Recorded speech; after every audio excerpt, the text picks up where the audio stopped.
الحمدللہ رب العالمین والصلاة والسلام علی رسولہ الکریم وعلی آلہ واصحابہ ومن تبعہم بإحسان الی یوم الدین رضوان اللہ تعالی علیہم اجمعین۔ اما بعد، بزرگوں اور دوستوں، آپ کو یاد ہوگا کہ گزشتہ جمعہ ہم لوگوں نے اس سلسلے وار درس قرآن میں سورہ نساء کے درس کی شروعات کی ہے، اور جس میں 1 سے لے کر 10 تک کی آیات کا مضمون ہم لوگوں نے سنا تھا۔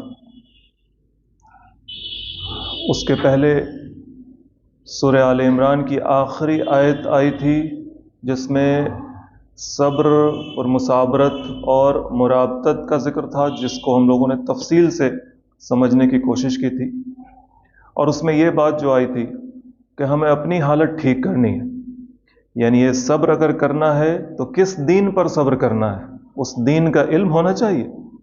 دین پہ جم جاؤ، دین معلوم ہی نہیں ہے، اور جمے ہوئے کس پر ہے پتہ ہی نہیں۔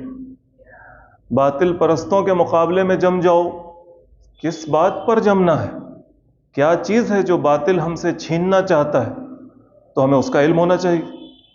اور مرابطت کرو، چوکنا رہو، دشمنان دین کے مقابلے میں ہر وقت کمر بستہ رہو، تیار رہو۔ تو تیار رہنے کے لیے اپنی کیا حالت ہونی چاہیے، اپنے گریبان میں جھانکنا ہے، اپنی خامیوں اور کوتاہیوں کو دیکھنا ہے۔ تو اللہ تعالیٰ کا تقوی حاصل، اللہ تعالیٰ کے تقوی کے ساتھ انسان جب ان چیزوں کو کرتا ہے تو وہ کامیاب ہوتا ہے، اللہ تعالیٰ کا وعدہ ہے۔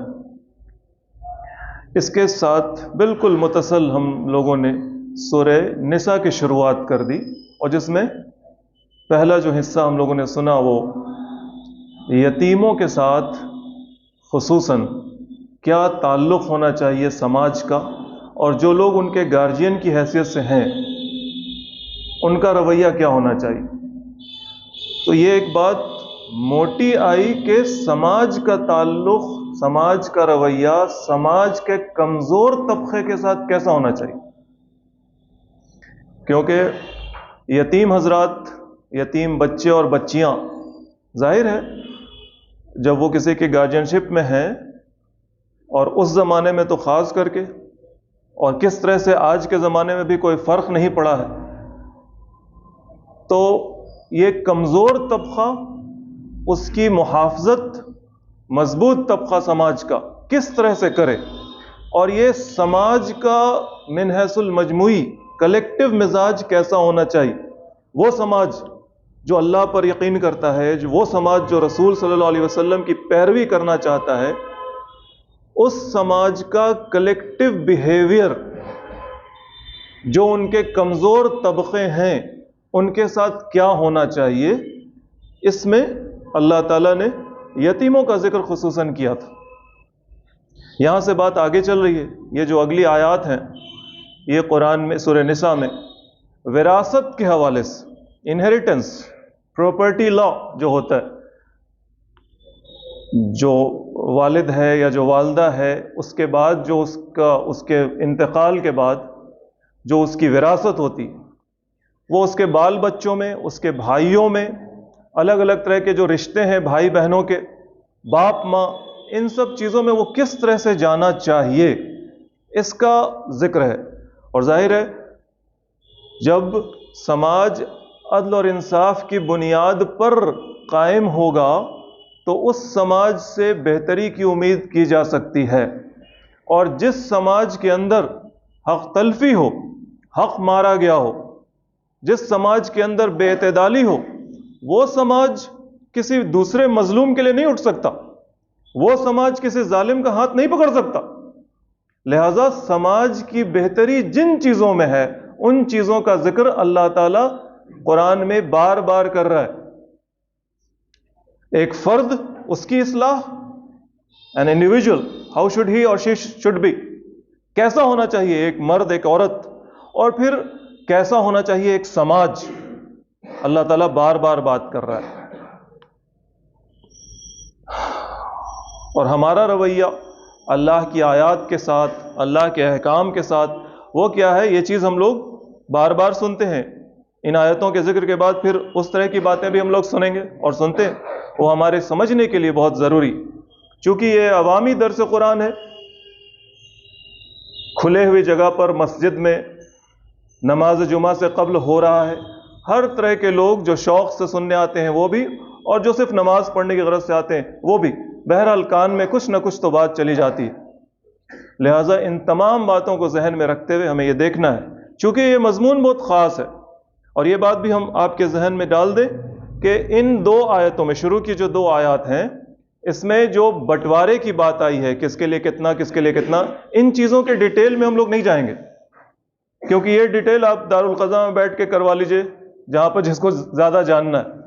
وہ چیزیں جو ہمارا دھیان اپنی طرف زیادہ چاہتی ہیں، ہمارا ان کے ساتھ کیا خاص رشتہ ہونا چاہیے، وہ انفارمیشن اور وہ انسپریشن کی باتیں، ہم ان پر زیادہ غور کریں گے۔ اعوذ باللہ من الشیطان الرجیم، بسم اللہ الرحمن الرحیم۔ یوصیکم اللہ فی اولادکم، یہ 11ویں آیت شروع ہو رہی ہے، اور اس کا پہلا حصہ ہے کہ اللہ تعالیٰ تم کو تمہاری اولاد کے معاملے میں حکم دیتا ہے۔ یوصیکم، وصیت کرتا ہے، ایک وصیت اللہ کی طرف سے۔ اللہ جو وصیت کر رہا ہے مطلب حکم دے رہا ہے کہ جب ایک ماحول بنے یا پھر جب ایسے حالات پیش آ جائیں، وصیت یہ ہوتی ہے نا کہ آگے چل کے کیا کرنا ہے، تو اللہ تعالیٰ کی طرف سے جو وصیت ہے تو یہ ہے کہ آگے چل کے اگر تمہاری زندگی میں ایسا کچھ معاملہ ہو تو how you should deal with it, کیا کرنا ہے تمہیں، کیسے اس کے ساتھ معاملہ کرنا ہے، یہ اللہ کی وصیت ہے۔ اس وصیت میں حکم ہے، چونکہ اللہ کی طرف سے ہے تو اللہ حکم دے رہا ہے، اور یہ حکم ہے مسلمانوں کو، تو گویا اللہ جو ان کا رب ہے اور مسلمان جو ان کے عبد ہیں، ماننے والے بندے ہیں، ان دونوں کے درمیان یہ ایک معاہدہ بھی ہے، ایک بھروسے کی بات بھی۔ اللہ اپنے ماننے والوں کو کہہ رہا ہے کہ جب تمہاری زندگی میں آگے چل کر ایسا ہو تو تمہیں کیا کرنا ہے، یہ اللہ کا ایک حکم ہے، اور یہ بندے اور معبود کے بیچ ایک عہد بھی ہے۔ تو جب اللہ وصیت کرے تو یہ بات ہے، اور جب بندہ وصیت کرے، بندہ کو بھی وصیت کرنا، ہر انسان کو وصیت کرنی چاہیے، چاہے اس کے پاس مال ہو چاہے مال نہ ہو، نصیحت تو کر سکتا ہے نا، اپنے لواحقین کو نصیحت تو کر سکتا ہے، وہ نصیحت ہی اس کی وصیت ہوگی۔ آگے چل کے جب تمہاری زندگی میں یہ معاملات ہوں، ایسے حالات ہوں، تو تمہیں اس وقت ایسے ایسے قدم اٹھانا ہے، اس کو کہتے ہیں وصیت۔ وصیت یہ لفظ بھی یہاں پہ شروعات میں تو یہی آیا، اور چونکہ یہ انہیریٹنس کی بات ہے، پراپرٹی لاز کی بات ہوتی ہے، تو اس میں ایک بات ہمیں ذہن میں یہ بھی رکھنی ہے کہ ایک آدمی وہ اپنے مال کا مرنے کے بعد اس کی وراثت ہوتی ہے، یعنی انسان جب تک زندہ ہے تب تک وراثت نہیں ہے، ترکہ نہیں ہے، جب وہ مرے گا تب وراثت ہے، جب تک وہ زندہ ہے وہ اپنے مال کا خود مالک ہے۔ اس مالک کو یہ حق ہے کہ وہ اپنے مال میں سے 1/3 یعنی پورے مال کا 3 حصہ لگا دے، اور 1 حصے کی وصیت وہ کر سکتا ہے۔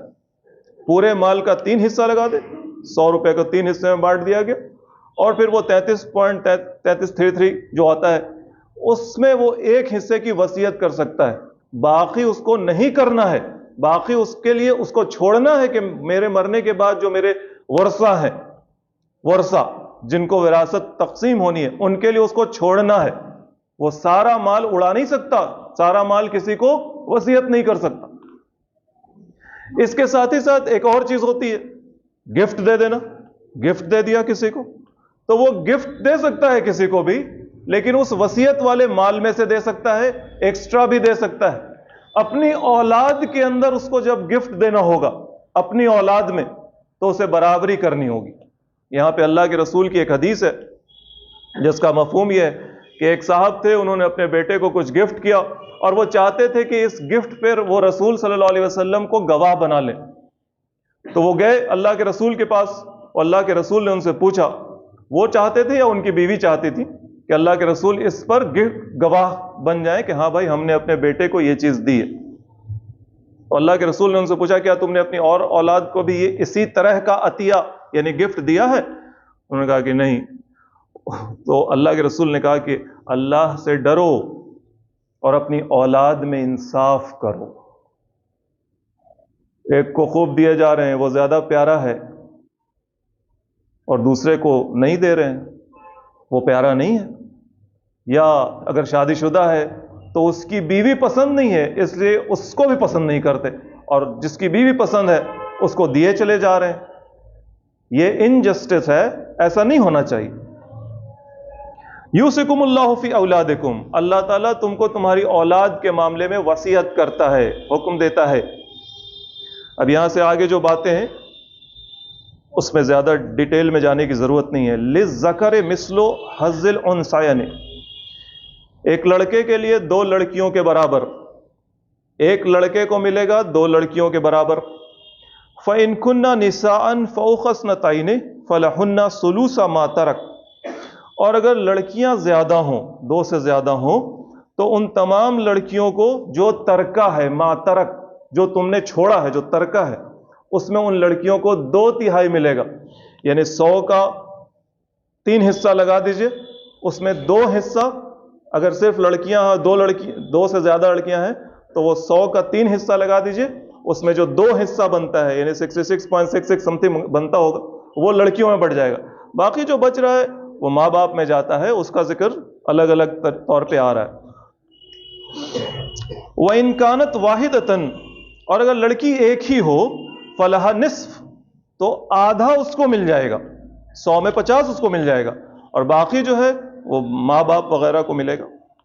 وَلِأَبَوَيْهِ لِكُلِّ وَاحِدٍ مِّنْهُمَا السُّدُوسُ مِمَّا تَرَكَ إِن كَانَ لَهُ وَلَدٌ، اور جو اس کے ماں باپ ہیں، یعنی میت کے جو ماں باپ ہیں، جو مرا ہے اس کے ماں باپ جو ہیں، ان ماں باپ میں سے ماں کو بھی باپ کو بھی سدوس، واحد منہما سدوس، ان دونوں میں سے ایک ایک کو 1/6 100 کا 6 حصہ لگا دیجئے، اس میں جو چھٹا حصہ ہے وہ ماں کو بھی ملے گا، باپ کو بھی ملے گا. ان کانا لہو ولد، اگر اس کو بال بچہ ہے تو، یعنی اس آدمی کو بال بچہ ہے تو اس کے ماں باپ کو اتنا ملے گا. فَإِن لَّمْ يَكُن لَّهُ وَلَدٌ، اور اگر اس کو بال بچہ نہیں ہے، وَوَرِثُهُ أَبَوَاهُ فَلِأُمِّهِ الثُّلُثُ، اور اس کے وارث صرف اس کے والدین ہی ہیں، تو اس کی ماں کو 1/3 ملے گا، اور جو 2/3 ہے وہ باپ کے پاس جائے گا. فَإِن كَانَ لَهُ إِخْوَةٌ فَلِأُمِّهِ السُّدُسُ، اور اس کے اگر بھائی بہن بھی ہیں تو اس کی ماں کو ملے گا 1/6 من بعد وصیۃ یوصی بها أو دین. اور یہ سب کب ہوگا؟ یہ بٹوارا کب ہوگا؟ جیسے انتقال ہو جاتا ہے کسی شخص کا، مرد یا عورت کا، تو کیا کرتے ہیں؟ سب سے پہلے اس کو ایک خاص طرح سے لٹاتے ہیں، سر ادھر ہو پیر ادھر ہو، اس کے ٹھڈی اور سر کے اوپر ایک کپڑا باندھ دیتے ہیں، پیر ملا کے باندھ دیتے ہیں، اوپر سے ہاتھ سیدھا کر کے چادر ڈال دیتے ہیں. This is the first thing we do. اسی طرح سے جب وراثت تقسیم ہو، ترکہ بٹے، تو اس میں سب سے پہلا کام یہ ہے کہ وہ آدمی یا وہ عورت جس کی وراثت بٹ رہی ہے، اس نے اگر کسی سے قرض لیا ہو تو پہلے قرض اس کا اتارنا ہے. قرض مانگنے والے اگر ہیں یا نہیں بھی ہیں اور معلوم ہے کہ اس نے فلاں سے قرض لیا تھا اور وہ اس بیچارہ چپ ہے، کیا بولے، لیکن جب وراثت کی تقسیم ہو رہی ہو تو سب سے پہلے اس انسان نے جو قرض لیا تھا وہ قرض پورا کرنا ہے، اور وصیۃ یوصی بہا، اس نے جو وصیت کی تھی وہ وصیت پوری کرنی، قرض پورا کرنا ہے اور وصیت پوری کر دینی ہے. اس کے بعد جو بچ رہا ہے اس میں یہ سب حصہ لگانا ہے. کس کے لیے؟ کیا ہے؟ آباؤکم و ابناؤکم، تمہارے باپ، تمہارے بال بچے جو بھی ہیں، جن کے بارے میں بیٹے، جن کے بارے میں یہ سب حکم دیا جا رہا ہے، لا تدرون ایہم اقرب لکم نفعا، تم کو نہیں معلوم کہ وہ ان میں سے کون تمہارے لیے زیادہ فائدہ مند ہے. یو ڈونٹ نو کس کا حصہ کیا لگ رہا ہے، یہ اللہ کی طرف سے. تم اس میں دماغ مت لگاؤ کہ اس کو اتنا کیوں مل رہا ہے، بیٹے کے لیے ویسے ہے، بیٹی کے لیے ویسے ہے، ماں باپ کے لیے ویسے ہے، یہ بوڑھے ہو گئے ان کو کیوں دیا جا رہا ہے. دماغ نہیں لگاؤ. لا تدرون ایہم اقرب لکم نفعا، تم نہیں جانتے کہ ان میں سے کون تمہارے لیے فائدہ مند ہے. فریضۃ من اللہ، یہ اللہ تعالیٰ کی طرف سے فرض ہے کہ تمہیں ایسے ایسے ایسے ایسے بانٹنا ہے اپنا مال، یا پھر تمہارے جو بعد میں بانٹنے والے لوگ ہیں ان کو ایسے بانٹنا ہے اس آدمی کا، اس میت کا مال۔ ان اللہ کان علیما حکیما، اور بے شک اللہ تعالیٰ ہر چیز کا علم رکھتا ہے اور اللہ تعالیٰ حکیم ہے۔ یہ بٹوارا اور یہ حصہ 1/3 2/3 1/6 1/8 جو بھی آئے گا، یہ کیوں ہے، کیا ہے؟ اگر دماغ میں بات سمجھ میں نہیں آ رہی، بہت ساری باتیں جو سمجھ میں نہیں آتی، جانو کہ یہ اس علیم اور حکیم ذات کی طرف سے ہے جو ہر چیز جانتا ہے اور جس کا کوئی بھی فیصلہ اور کوئی بھی حکم بیکار نہیں ہوتا، فالتو نہیں ہوتا، فضول نہیں ہوتا۔ وَلَكُمْ نِصْفُ مَا تَرَكَ أَزْوَاجُكُمْ إِن لَمْ يَكُنْ لَهُنَّ وَلَدٌ، اور تمہارے لیے تمہاری بیویوں کا، اگر بیوی مر گئی تو شوہر کو کیا ملے گا؟ آدھا۔ إِن لَمْ يَكُنْ لَهُنَّ وَلَدٌ، اگر اس کی کوئی اولاد نہیں ہے تو بیوی کے نام پراپرٹی ہے تو بیوی مر گئی تو شوہر کو اس کا آدھا مل جائے گا۔ اگر اولاد نہیں ہے، اولاد ہے تو اولاد کو ملتا ہے جو۔ فَإِن كَانَ لَهُنَّ وَلَدٌ فَلَكُمُ الرُّبُعُ مِمَّا تَرَكْنَ مِن بَعْدِ وَصِيَّةٍ يُوصِينَ بِهَا أَوْ دَيْنٍ، اور اگر اس کو بال بچہ ہے، انتقال ہوا کسی عورت کا اور اس کے نام پراپرٹی تھی اور اس کا بال بچہ ہے، تو جو شوہر ہے اس کو ربع 1/4 1/4 ملے گا، باقی بال بچوں میں ملے گا۔ اور یہ بھی کب ہوگا؟ من بعد وصیۃ یوصین بها او دین، جب اس خاتون کی یا خواتین جو ہیں جن کا انتقال ہوتا ہے اس حال میں کہ ان کے نام پراپرٹی ہوتی ہے، ان کا قرض ادا کر دیا جائے۔ انہوں نے اگر کسی سے قرض لیا ہو اور جو وصیت انہوں نے کی ہو 1/3 کی، کسی کو کچھ دینا ہے، رشتہ دار میں کوئی کمزور ہے جس کا حق نہیں بنتا، وراثت میں اس کو نہیں ملے گا، لیکن محبت ہے، چاہتے ہیں کہ اس کے لیے کچھ بھلا کریں، تو وصیت کر دی انہوں نے 1/3 میں، تو وہ وصیت پوری کر دی جائے، تب جا کر یہ شوہر صاحب کو ربع 1/4 ملے گا اور ان کے بال بچوں کو ملے گا۔ وَلَهُنَّ رُبُعُ مِمَّا تَرَكْتُمْ إِن لَمْ يَكُنْ لَكُمْ وَلَدٌ، اور پھر ان کو یعنی شوہر اگر انتقال کر گیا تو عورت کو ملے گا 1/4 1/4 جو تم نے چھوڑا ہے، إِن لَمْ يَكُنْ لَكُمْ وَلَدٌ، اگر تمہارے کوئی بال بچہ نہیں ہے تو بیوی کو ملے گا 1/4۔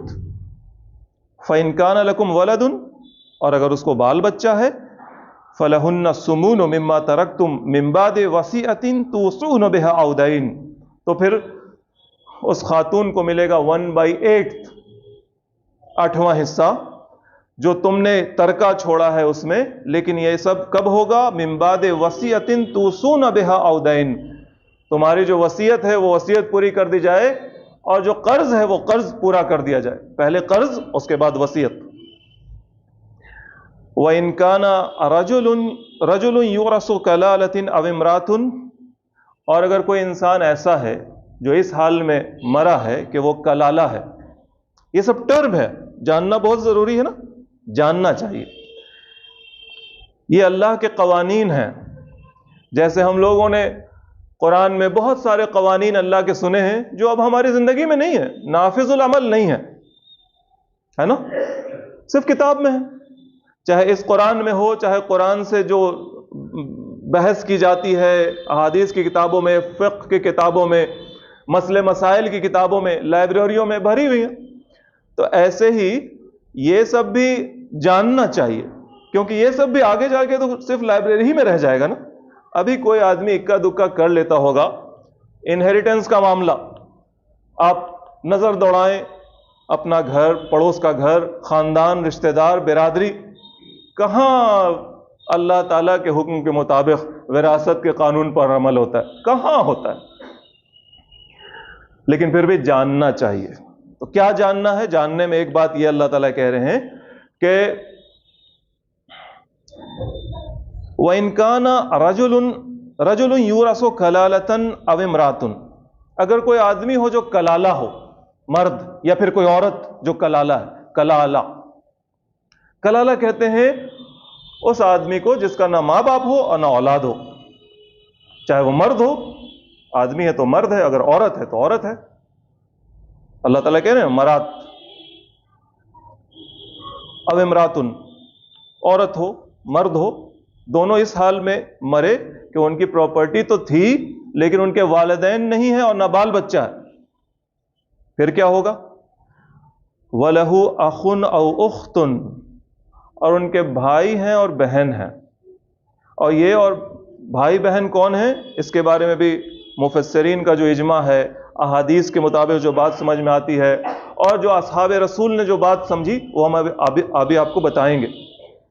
فَلِكُلِّ وَاحِدٍ مِّنْهُمَا السُّدُوسُ، تو ان میں سے ہر ایک کو، بھائی بہن کو 1/6 چھٹا حصہ ملے گا. فَإِنْ كَانُوا أَكْثَرَ مِنْ ذَلِكَ، اور اگر بھائی بہن زیادہ ہو، اس سے ایک بھائی اور ایک بہن سے زیادہ ہو، فَهُمْ شُرْكَاءُ فِي ثُلُوثِ مِنْ بَعْدِ وَصِيَّةٍ يُوصَى بِهَا أَوْ دَيْنٍ، تو پھر 1/3 میں ان تمام لوگوں کو شیئر دے دیا جائے گا، تمام ویسے بھائی بہنوں کو جن کا ذکر ابھی ہم بتانے والے ہیں کہ کس طرح کے بھائی بہنوں کا یہاں پر ذکر ہے. لیکن یہ سب کب ہوگا؟ جب اس کا قرض اتار دیا جائے اور اس کی وصیت پوری کر دی جائے. سب سے پہلے قرض اتارنا ہے اور وصیت پوری کرنی ہے جب وراثت کی تقسیم ہو. اب یہ بھائی بہن کون ہے؟ بھائی بہنوں کے بارے میں جو حکم ہے یہاں پر وہ ہے ماں کی طرف سے جو بھائی بہن ہے. باپ کی طرف سے جو ہوگا وہ اسی سورے میں آگے چل کے اس کا ذکر ہوگا. اس سورے میں اور جگہوں پر بھی اس طرح کے احکام ہیں. ماں کی طرف سے بھائی بہن، ایک بھائی بہن ہوتا ہے جس کے ماں باپ ایک ہی ہیں، ایک بھائی بہن ہوتا ہے جس کا باپ ایک ہے ماں الگ ہوتی ہے نا. بھائی ایک آدمی نے ایک شادی کی، اس سے بال بچے ہوئے، پھر اس نے دوسری شادی کی، اس سے بھی بال بچے ہوئے، تو یہ دونوں بال بچے حالانکہ دونوں کی ماں الگ ہے لیکن باپ ایک ہے، تو یہ بھی بھائی بہن ہوئے، ہم لوگ جس کو سوتیلا کہتے ہیں. ایک شادی ایسی بھی ہو سکتی ہے کہ ایک خاتون کی شادی ہوئی تھی، بال بچے ہوئے، اس کا شوہر انتقال کر گیا یا طلاق ہو گئی. اب اس خاتون نے پھر کہیں اور شادی کی، دوسرا شوہر، اس سے بال بچے ہوئے، تو اب وہ بال بچہ جو اس شوہر سے ہوا اور وہ بال بچہ جو اس شوہر سے تھا، وہ دونوں بھی تو آپس میں بھائی بہن ہیں. ان کو اخیافی بھائی بہن کہتے ہیں. اخیافی بھائی بہن، انہی بھائی بہنوں کے بارے میں یہاں پر ذکر ہو رہا ہے اس آیت میں. یہ بات اصحاب رسول سے بھی پتہ چلتی. آپ لوگ حضرت سعد بن ابی وقاص کا نام سنتے ہوں گے، اور حضرت ابی بن کعب کا نام تو بہت اچھے سے سنا ہوگا تراویح کے حوالے سے، کہ جب پہلی بار تراویح جو مشہور و معروف تراویح ہے ادھر، اس کی جب نماز قائم کی گئی ایک جماعت کر کے، تو یہی صحابی تھے جن کو امامت کے لیے کہا گیا، کیونکہ یہ قرآن یاد رکھے ہوئے تھے اور ان کے پاس اپنا مصحف بھی تھا. جب اللہ کے رسول پر قرآن نازل ہو رہا تھا تو بہت سارے لوگ جو لکھنا پڑھنا جانتے تھے وہ اپنے طور پر لکھ لیتے تھے. یہ بھی اسی طرح کے ایک آدمی تھے، ابی بن کعب. ایسے ہی زید بن ثابت بھی تھے جو بعد میں قرآن کو جمع کرنے والوں میں کمیٹی کے ممبر بھی تھے اور شاید اس کے پریزیڈنٹ بھی تھے. یہ لوگ قرآن کا زیادہ علم رکھتے تھے، قرآن کی زبان عربی لکھنا پڑھنا جانتے تھے، تو ان لوگوں نے اپنے اپنے پاس لکھ رکھا تھا قرآن کا نسخہ. بعد میں پھر ایک جگہ کیا گیا، تو جو ان کے پاس نسخہ تھا انہوں نے جو اپنا لکھا تھا، اور جو سعد بن ابی وقاص نے جو لکھ کر رکھا تھا، اور وہ جو پڑھتے تھے قرآن، وہ جب پڑھتے تھے تو اس آیت کو کیسے پڑھتے تھے؟ وہ پڑھتے تھے. یہ بالکل نئی بات ہوگی نا لوگوں کے لیے، اور یہ بات بتانے کی ضرورت کیوں پڑ رہی ہے یہ بھی ابھی ہم بتائیں گے. وَلَهُ أَخٌ أَوْ أُخْتٌ مِّنَ الْأُمِّ، یہ پڑھتے تھے ابی بن کعب، اور سعد بن ابی وقاص پڑھتے تھے وَلَهُ أَخٌ أَوْ أُخْتٌ مِّنْ أُمٍّ، الف لام نہیں پڑھتے تھے. بعد میں جب جمع کیا گیا قرآن تو اس میں جو رسول صلی اللہ علیہ وسلم پر قریش کے لب و لہجے میں قرآن کا جو نزول ہوا تھا، اس لب و لہجے کے مطابق قرآن کو اس کی تدوین کی گئی، اس کو جمع کیا گیا. اس میں ایک سوال ہے جو ہم چھوڑ دے رہے ہیں، ایسا کیوں؟ ان کی قرآن میں ایسا ایکسٹرا کیوں لکھا ہوا تھا؟ یہ بات سنتے رہیں گے، ہم لوگ برابر سنتے رہتے ہیں، بہت ساری باتیں سنتے ہیں. جیسے آج ایک ایکسٹرا بات سن رہے ہیں نا، ایسے ہی بہت سی بات سنیں گے جس میں اس بات کا جواب بھی آ جائے گا. یہ سنانا کیوں پڑ رہا ہے؟ شاید آپ میں سے بہت سے لوگ جانتے ہوں کہ غیر المغضوب علیہم ولا الضالین، غیر المغضوب علیہم ولا الضالین کی بھی لڑائی ہے. دیکھیے مسلمان کہاں کہاں لڑ رہا ہے. ولا الضالین پڑھا تو کافر ہیں آپ. اگر ولا الضالین نہیں پڑھا تو ولا الضالین پڑھنے والے ولا الضالین پڑھنے والوں کو کافر کا فتویٰ دیتے ہیں ان پر. آپ اور ہم کے بیچ میں بھلے آپ کو نہیں پتا ہو, ذرا کھنگالیے گا تو پتا چل جائے گا, پیج پلٹیے گا تو پتا چل جائے گا, اور اب تو یوٹیوب ڈھونڈیے گا تو پتا چل جائے گا. یہ ہے ہماری حالت, یہ ہماری حالت کہ ہم ولا الضالین اور ولا الضالین, یعنی جو ضاد ہے اس کی ضمیر دال پر جا رہی ہے, تو آپ کیوں ولا الضالین, زال کو زال کیوں, ضاد کو ضاد کیوں کہتے ہیں, ضاد کو دال کہیے. جیسے بالکل کھانٹی عرب پڑھتا ہے, یعنی انگریزی بولنا ہے تو بالکل انگریز کی طرح بولو. تم کسی اور کی طرح انگریزی نہیں بول سکتے. بنگالی انگریزی بولے گا تو اس کو اسپوکن انگلش سیکھنا پڑے گا برٹش اور امریکن, تب تک وہ انگریزی نہیں بول سکتا. وہی اصول, اب وہ اصول یہاں پر جب آیا تو کافر بن گئے. انگریزی میں تو کافر نہیں بنتا کہ بھائی اس نے تو تمل ہے کیسے انگریزی بولتا ہے سمجھ میں نہیں آتی, یہ رشین ہے کیسے بولتا ہے, یہ بنگالی کیسے بولتا ہے, یہ بہاری کیسے بولتا ہے. اس میں کوئی ایک دوسرے پر فتویٰ نہیں لگاتا. انگریز آ کر نہیں کہتا کہ تم کافر بن گیا, انگریز نہیں کہتا. لیکن یہاں جب ولا الضالین پڑھ لیا آپ نے تو ولا الضالین جو زیادہ جانتا ہے عربی اور جو کہتا ہے کہ ضاد کی ضمیر دال پر جاتی ہے, عرب ایسے ہی پڑھتے تھے, وہ کہتا ہے کہ تم کافر بن گئے. اور وہاں دیکھیے ابی بن کعب جن کے پیچھے پہلی تراویح پڑھ رہے ہیں لوگ, وہ پڑھ رہے ہیں وَلَهُ أَخٌ أَوْ أُخْتٌ مِّنَ الْأُمِّ, جو قرآن میں نہیں ہے, یہاں پہ نہیں. یہ ایک بھاری بات ہے, اس پر ایسے ہی بیچ بیچ میں ہم لوگ سنتے رہیں گے. اللہ تعالیٰ کہہ رہا ہے کہ ایسے مرد اور ایسے عورت جن کا نہ باپ ماں ہو نہ ان کی اولاد ہو, ان کے اخیافی بھائی بہن, ماں کی طرف سے جو بھائی بہن ہیں, ان کو حصہ دینا ہے. وہ حصہ بھی جب قرض پورا کر دیا جائے اور وصیت پوری کر دی جائے تب. اور یہ سب ہو کیسے, کیا دماغ میں رکھنا ہے, غیر مضار, کسی کو تکلیف نہیں ہونی چاہیے, حصے داروں کو تکلیف نہیں ہونی چاہیے, گھر خاندان والوں کو تکلیف نہیں ہونی چاہیے, کسی کا حق نہ مارو, کسی کو نہ سر پہ چڑھاؤ اور نہ کسی کو پیر تلے روندو. وصیۃ من اللہ, یہ سب کچھ اللہ کی طرف سے حکم ہے تمہارے لیے. واللہ علیم حلیم, سب جانتا ہے وہ تمہارا رب, اللہ سب کچھ جانتا ہے, وہ بڑا حلیم ہے, بڑا بردبار ہے. تمہارے دل میں جتنی محبت آ رہی ہے نا, آئے بیچارے فلاں, آئے بیچارے فلاں, وہ ہے محبت والا. ساری کی ساری محبت اس کے پاس ہے, وہاں سے ملی ہے محبت. تم بخراتی مت کرو کہ اس کو اتنا نہیں مل رہا, اس کو اتنا مل رہا. یہ تمہاری بخراتی نہیں چلنی چاہیے.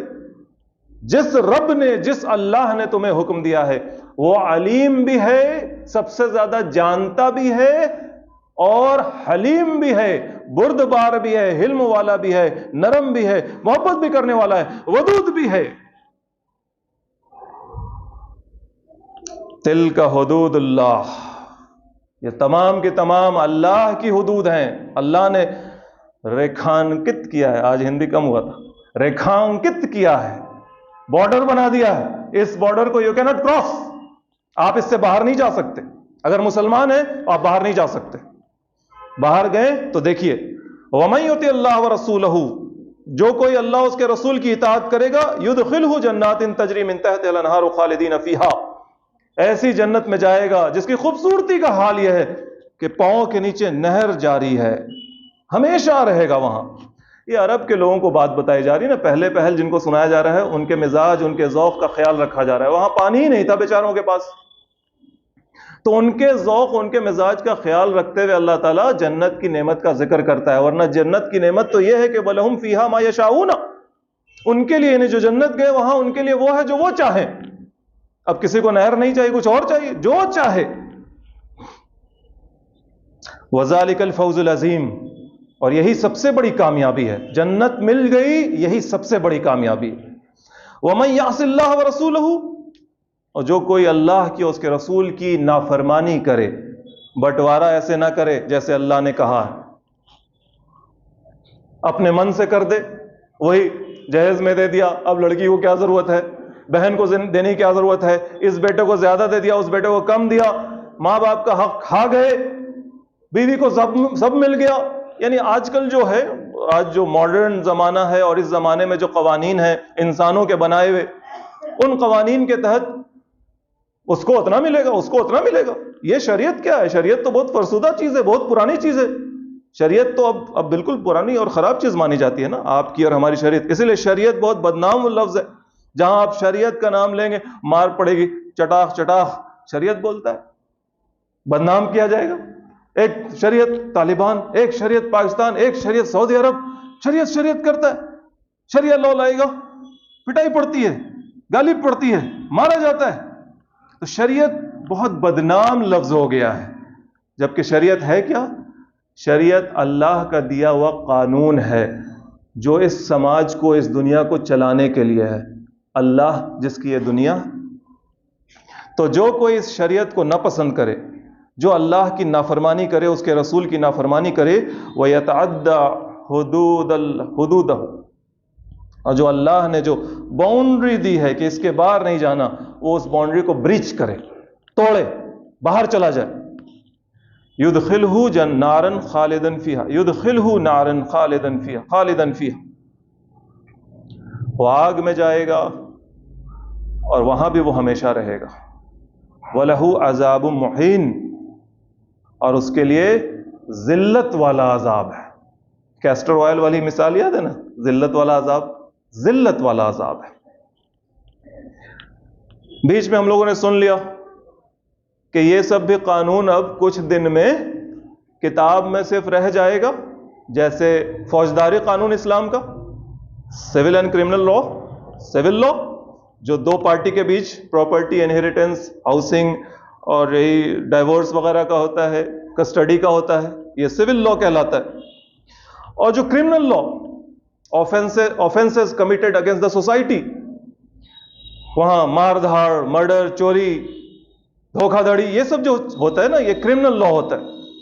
تو ہمارا کرمنل لا، چونکہ اللہ تعالیٰ کا دین تو مکمل ہے، کوئی چیز چھوڑی نہیں اللہ تعالیٰ نے، تو اللہ تعالیٰ نے ہمیں کرمنل لا بھی دیا. لیکن وہ کرمنل لا اب کتابوں کی زینت ہے، کتابوں میں ہے، اس کو نافذ العمل کرنے والی کوئی قوت نہیں ہے ہمارے پاس. لا ہوتا کہے کے لیے؟ ارے لا بنا طاقت کے کیا ہے؟ کچھ نہیں. قانون بنا طاقت کے کیا ہے؟ کچھ نہیں. آپ کے قانون کا آدھا حصہ تو ایسے ہی سسپینڈڈ ہے، معطل ہے، ڈسمسڈ ہے. کرمنل لا بس کتاب میں ہے، آپ سنتے ہیں ایسے ہو جائے گا، چور کے ساتھ ویسے ہوگا، زانی کے ساتھ ویسے ہوگا. اب کچھ دن کی بات ہے کہ جب یہ جو سول لا ہے نا آپ کا اور ہمارا، بٹوارا اور گھر اور طلاق اور نکاح، یہ سب بھی کتاب کی زینت بن جائے گا.